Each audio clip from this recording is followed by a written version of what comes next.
Um, Now, we're going to talk about two topics that are really near and dear to my heart, both kind of watershed planning and management and aligning that with source water protection, which really kind of seems like a no-brainer, right? Especially for those of us who have source water supplies that are either surface water or influenced by a surface water system. So like those of us here in Cedar Rapids, for example, where a watershed approach just makes a whole lot of sense. So I wanted to invite Ethan Theis. Is that how you pronounce your last name? Ethan Theis from Iowa DNR. He works up in the Blackhawk Lake watershed and is doing some pretty interesting stuff to kind of share the work that he's been doing. And Marty Braster as well is going to make a second appearance talking about kind of what their strategy has been in the Lake Rathbun watershed and what they've been doing over the years in terms of targeting and kind of, really they've been doing this alignment of source water protection and watershed management and planning from the get-go. So, all right, with that, Ethan, I assume you're going to want to share your screen. So we will go ahead and pass the baton to you. Thanks, Mary Beth. I'll get my screen shared here. All right, can everybody see that? Looks great. All right. So Mary Beth has asked me to talk to you guys about aligning watershed improvement work and source water protection work. Like she said, I'm Ethan Theis with the Iowa DNR. So I work as the Blackhawk Lake Watershed Coordinator, which is in Sac and Carroll counties, and also the Source Water Protection Coordinator for Sac County and the 8 surrounding counties with the Iowa DNR. So first, let's talk about the Blackhawk Lake Watershed Project. So I've been the coordinator for this project since January of 2020. I'm the second coordinator for this project after TJ Lynn. The project's been going for 10 years now. The plan was written in 2012, so we've had 10 fiscal years of project work here. I started as just the coordinator here with the Sac County Soil and Water Conservation District, and then last December became a DNR employee and added the source water protection work to my watershed project work. And today I'm going to talk how those two kinds of work align pretty closely, how they're similar, and how project coordinators for watershed projects are kind of a natural fit for source water protection work also. So the Blackhawk Lake Watershed Project is seeking to improve water quality in Blackhawk Lake, which is on the EPA 303D list, impaired for algae and turbidity. So it's a 30-year watershed improvement project. The plan is written for the project to go on for 30 years. With the goal of reducing phosphorus and sediment transported to the lake. Phosphorus and sediment are what is impairing the water clarity in the lake and fueling that algae growth, which limits its main use of recreational opportunities. And it's the largest economic driver there in Sac County and Lakeview, with over 250,000 visitors a year to the lake. So it's very important to Sac County that it remains a great recreational opportunity. We've had 10 years of project implementation. Over that time, we've reduced sediment to the lake by 4,208 tons per year, and that's 9,033 pounds of phosphorus per year. A lot of that work has been due to putting in filter strips, stream bank stabilization, cover crops, terraces, waterways. Any of the sediment reducing practices is mostly what we're working on for the watershed project. So now, since last December, I've also been charged with doing source water protection work for a 9-county area. So source water protection, we're looking at preventing contaminants from entering public drinking water sources, which is very similar to a watershed work. We're preventing a contaminant from entering a water body. There's surface and groundwater source water protection areas, like Lake Rathbun is going to be a surface water area. In my area, mostly working with groundwater sources. So natural and human activities can impact sources of drinking water. And over here is a really good graphic of how sort of source water protection works. So we're dealing with smaller capture areas than we would in watershed work around wells. And we need to manage those areas to put in conservation practices to improve or maintain that drinking water quality in those areas. So it's sort of like watershed work on a smaller scale, at least for these groundwater supplies. So I think coordinators that are already working in watershed projects, their skills overlap with the skills that are needed for source water protection work very well. Watershed coordinators are already used to project planning and managing projects that are about getting communities together to implement conservation practices. They're great at planning those projects, managing projects, building partnerships in areas through communities and agricultural areas, getting them working together to achieve water quality goals. And they're also familiar with conservation practices, which practices work where, what impairments we can target using different practices and the funding sources for those practices. And they're also into those communities already of working with the NRCS, IDALS, DNR.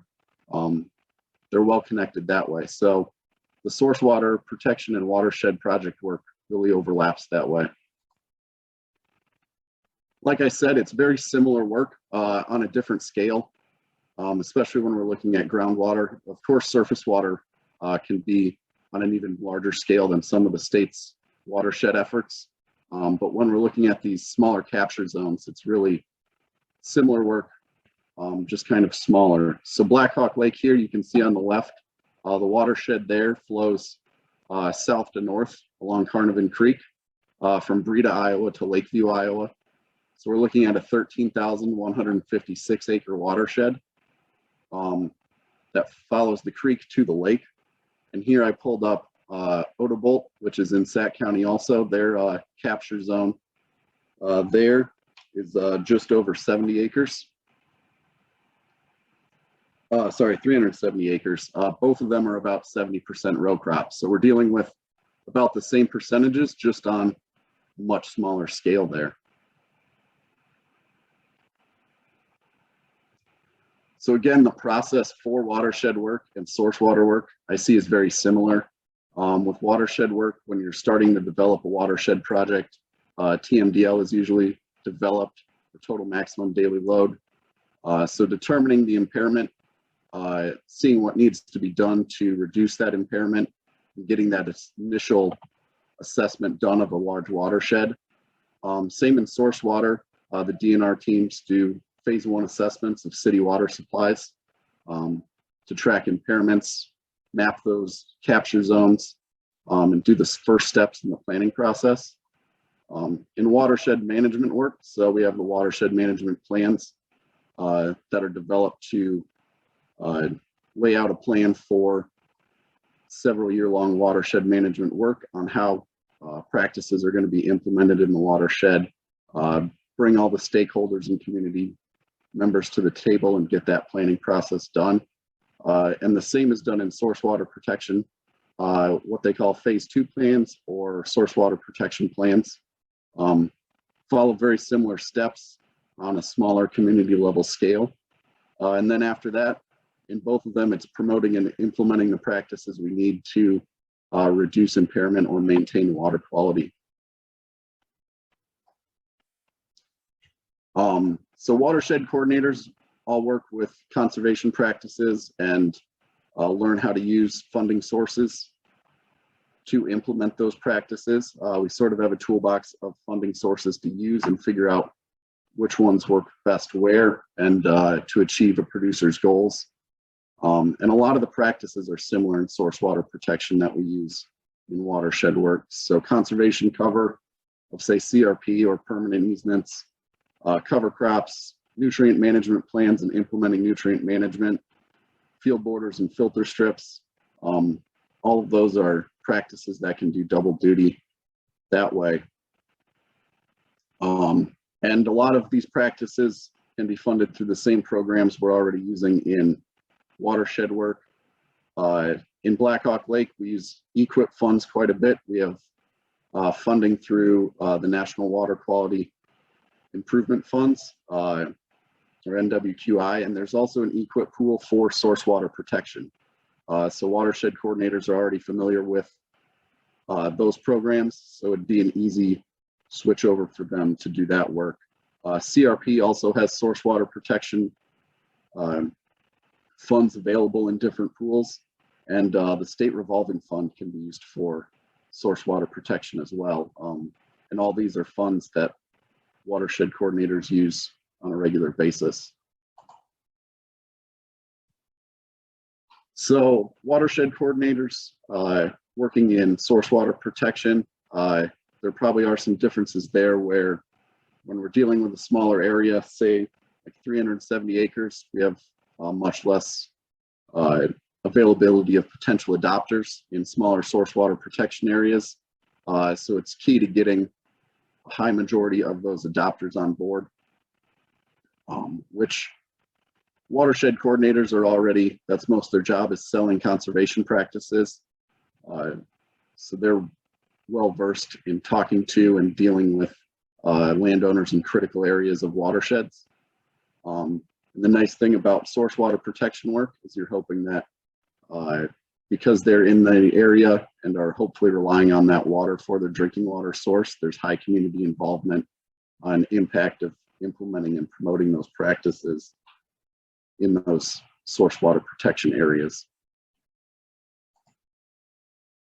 There's also, in the state, there's a lot of watershed projects going on, so there's probably a lot of opportunities for overlap here.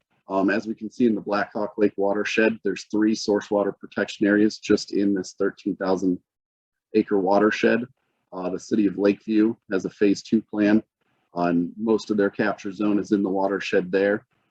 West Central Rural Water Association, all of their capture zone is going to be in the Blackhawk Lake watershed. And then some of Brida's in the south here is also in the Blackhawk Lake watershed. So there's opportunity for watershed coordinators to pull double duty there and work on multiple projects at the same time in the same area and achieve different goals. And that's a great opportunity to install conservation practices that do dual purposes there. Really targeting cover crops or different practices in these areas could meet 2 goals of improving lake quality and improving drinking water quality. And this may open up additional funding sources for watershed projects. Bringing in different source water protection pools to a watershed project that's not source water protection based would alleviate regular watershed funds to be used elsewhere in the watershed and could target source water protection funds on these smaller areas, which may help promote adoption watershed wise that way. So like I said, that's kind of my short presentation. I haven't been working in source water protection for a long time, so I didn't have a lot to say that way, but that's how I see working in watersheds really relating over to source water protection work. If anybody has any questions, I'd be happy to answer them, or if you're interested in finding out more about the Blackhawk Lake Watershed Project or talking about source water protection in the Northwest Iowa region, feel free to reach out to me at my contact information there. Awesome. Thank you, Ethan. And I have to compliment you on that picture. That's pretty cool. You got that perfect shot of that firework, unless you didn't take that picture. Did you take it? I did not take that picture. Oh, okay. There's some great photographers in Lakeview who love to share photos with me. So I bet there are. Well, it's a great picture, a good way to end with a bang, as they say. yeah, Oh, geez. it's a great and with ending that, I better shut up now. presentations. Any questions for Ethan? That was a great presentation. Well, Ethan, if you want to throw your contact info into the chat box, that would be fabulous if anybody wants to get a hold of you. And I really appreciate you kind of sharing sort of your philosophy and your approach to how to align watershed protection and source water protection. Great. So next up, we have Marty for his second appearance. And Marty, I will hand it over to you.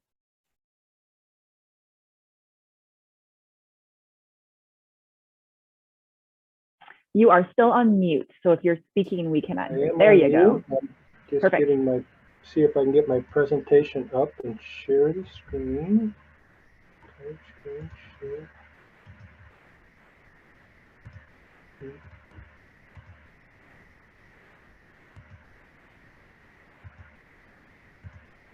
Can you see everything?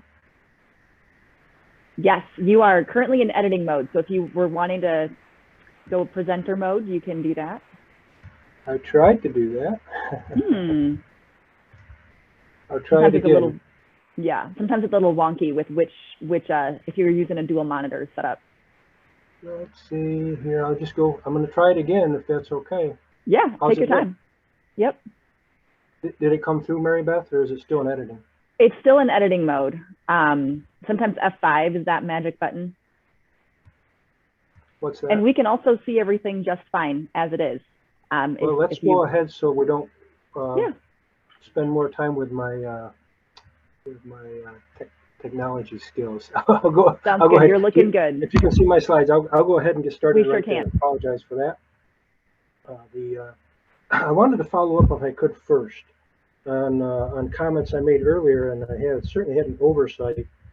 Our success or progress, let me phrase it that way. Our progress in the Rathbun Lake watershed depends exclusively on engaging landowners who own and or farm what we call priority land. And our ability to do that depends entirely on field staff that we have in soil and water conservation districts and NRCS field offices, and the leadership that we receive from our project coordinators, Velvet Buckingham and Brian DeMoss. Yeah.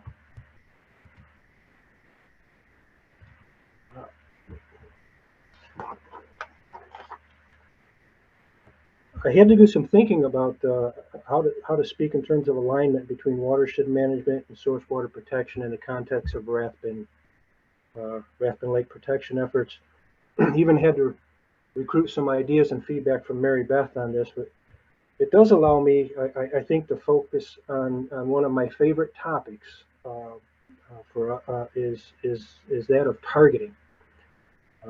So let me go back a little bit. As I mentioned earlier, I've been started working in Rathbun Lake watershed in 1991. And throughout the 90s, for that first decade, if you will, just adjusting my screen here. Throughout the 90s, I would call what we did, if you allow me, I'll say watershed management work. And when I say that, how I'd like to describe that is a couple of ways. We worked on multiple resource concerns, with water quality being one of them. And another way to phrase that is our approach was based on applying conservation practices on any land, cropland, grassland, woodland, with the understanding that they would have some benefit on water quality. And of course, that's true. Now, since about 2000, and as I mentioned earlier, really 2004, and for the next couple of decades, water quality has been our primary concern, or another way to phrase that compared to what I just said a minute ago is now our approach is based on practices being applied on specific land that would have the greatest water quality benefit. And so that's, if you will, that's the transition, the evolution, if you will, the alignment between a decade of watershed management work or watershed protection work, and now what we would consider to be a couple of decades of source water protection work. And what allowed us to do that? I'd sum it up by saying over that time period, we gained knowledge and the ability and the willingness and the guidance and the support to actually target our efforts. I'll go back through them real quickly. Knowledge and ability, that came through what I referred to earlier as ongoing assessment and planning, which we've been engaged in since we first started working in the watershed. And that would include water quality monitoring. Willingness and targeting is not the easiest thing to do, particularly at a local level, when for a very long time you've been engaged with landowners and your immediate response to a landowner who would like to apply conservation practice on any land is yes. And now all of a sudden you're not necessarily saying yes to applying any conservation practice on any land. That was a difficult transition for us, particularly at a field office level. Then guidance and support, and that's, I mentioned earlier, our importance of our partners. We had the guidance from our partners that we should be targeting, and then we had the financial support once we determined how best to target. So that's what happened over, if you will, over those decades of, again, I'll call it a transition from watershed protection to source water protection. And now I'd just like to share a few aspects of targeting in the Rathbun Lake watershed. In no particular order, but just to give you a feel for what I refer to, what I mean when I refer to targeting. You'll see there on the slide the load reductions to address impairments. And Ethan referred to this. You know, one of the things that one of the recent results of our ongoing assessment and planning activities was the development of a TMDL, or a water quality improvement plan for Rathbun Lake. And it's actually the first time, believe it or not, in all of those decades of working, that we had a scientific basis, if you will, for the connection between efforts on the land and water quality in Rathbun Lake. And there, what you see there is the TMDL load reductions required to address the non-algal and the algal turbidity impairments in Rathbun Lake. And again, you'll see the same number, 250,800 tons, and the same number of pounds. That's not a mistake. It's driven by the fact that in our watershed, we tend to have about 1 pound of sediment-bound phosphorus per ton of sediment delivered. Now, then you see 31% and 26% respectively of loads to the lake. I wanted to include those in there. The reason, we consider those to be very achievable load reductions in Rathbun Lake. So I wanted to share that with you. I'll go on to the next slide. Again, just sharing items or aspects of targeting in the Rathbun Lake watershed. Talked a couple of times about priority land. Now our TMDL and the modeling that we've done based on the TMDL has allowed us to identify 17% of the watershed, about 59,700 acres of land, and you can see the relatively high loads of sediment and phosphorus that come from a smaller area of the watershed. And that priority land, I want to make sure to mention, is used almost exclusively for row crop production. So getting back to what I mentioned earlier on watershed protection, in our early years, we invested probably equal amount of time in all different land uses, with the understanding that we would have some benefit on water quality. And now we've evolved to the point that we work almost exclusively, I would say exclusively, on land use for row crop production. The technical and financial assistance, when I say work on that, literally all aspects of our project, up to and including outreach, is focused on delivering technical and financial assistance to landowners, as I mentioned before, who own and or operate priority land. I include there to achieve that load reduction from the previous slide in both sediment and phosphorus, we require us to put practices on at least 26,125 acres of priority land. Again, we include that number because it's very achievable. There's no doubt in our mind that we could do what we have to do in the watershed with landowners to address the impairments in Rathbun Lake. Now, on this next slide, again, just sharing a little bit about targeting the Rathbun Lake watershed. We've divided the watershed up into 61 sub-watersheds. They're more or less a Huck 14 level, if you will. But this next series of slides really, what we're trying to convey is what we consider the targeting and the importance of landscape scale. The TMDL that we developed with Iowa DNR assistance and leadership, of course, and expertise, did its targeting at this HUC 14 level, which from our point of view is not at the level that we need to target our resources in the Rathbun Lake watershed. And so we built upon that, or if you will, extracted from that TMDL to that priority land that I mentioned earlier, that 59,000 or so acres of priority land, almost all crop in row crop production that you can see there. And I'll go to one more slide, see if I wanted to mention anything else about those. But what I would say is that when I said extend from the TMDL, we actually, the TMDL modeling was heavily based on the soil and water assessment tool. And those of you who are familiar with SWOT know that it itself is based on hydrologic response units. Areas of land that have this same or similar soil, slope, and land use. So that priority land that you see on the map there is our hydrologic response units, which can be subfield up to multiple field in size. Then I'll just go to the next slide and continue to help us understand that. And I have to apologize, we don't have all of our sub-watershed maps done with our new modeling effort, that hydrologic response unit based model. So this is a map based on our priority land based on our previous modeling, which is somewhat similar, but certainly not the same. But what you can see there is that's a sub-watershed, and most of our sub-watersheds have an average size of about 6,000 acres. And most of our sub-watersheds will have about 1,000 acres of priority land in them. And so this slide, I hopefully conveys the reason why we have to get at that scale. Because if we went into a 5,000 or 6,000 acre watershed and started working with landowners, we inevitably would be working and investing time and resources on land that would not have the greatest possible impact on water quality. In fact, in a watershed, a sub-watershed like this, there's probably 3,000 acres of priority land, and we really are only interested in, 3,000 acres of cropland. We're really only interested in about 1,000 acres of that cropland, which would be priority land.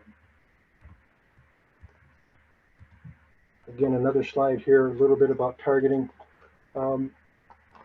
Certainly stating the obvious here in terms of the importance of targeting in making the best possible use of what are limited staff and financial resource considerations. I guess the way I like to look at it or talk with my partners, local partners about it, is if, where would you spend that?